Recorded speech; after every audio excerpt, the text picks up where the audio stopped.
உனக்கு ஒரு 117 ஆண்கள் 117 பெண்களுக்கு சரிசமமான வாய்ப்பை கொடுத்திருக்குது. அதே போல நாம் தமிழர் கட்சி மட்டும்தான் ஆட்சிக்கு வந்த உடனே மதுக்கடைகளை அகற்றுவோம். அதாவது உங்க மொழியில சொல்ல போனா டாஸ்மார்க் நாங்க எடுத்துருவோம். ஒரு கடை இருக்காது. இத சொல்லி ஓட்டு கேட்கறதுக்கு அந்த திருட்டு பயலுக்கு ஏதாச்சும் அருகதை இருக்கா சொல்லி ஓட்டு கேட்டிருக்காங்களா? கேட்க மாட்டாங்க. ஏன்னா அவங்க அரசாங்கத்தை நடத்துறதே இந்த டாஸ்மார்க்ல தான். அவங்களுக்கு 1000 கோடி லட்சம் கோடி வருமானம் வருது இந்த டாஸ்மார்க்ல தான்.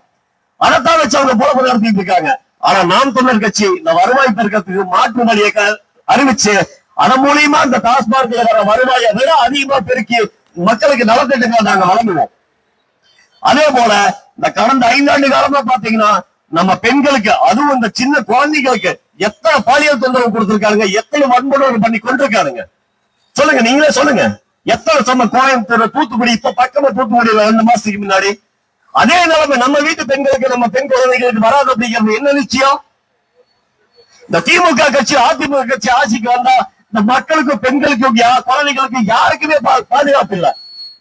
நாம் தமிழர் கட்சி ஆட்சிக்கு வந்தா எங்க பெண் பிள்ளைங்க மேல எவனாச்சும் கைய வச்சா இதே 4 உச்சநீதியில நிக்க வச்சு நெத்து மட்டும் சுட்டு கொள்ளுவாங்க.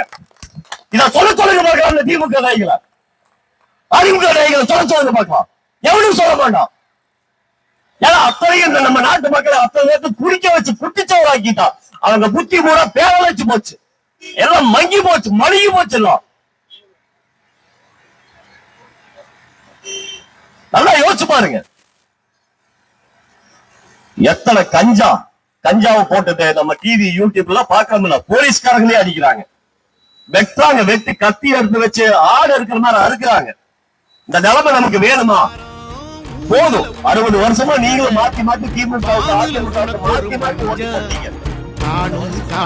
கடவுள் காட்டியடா.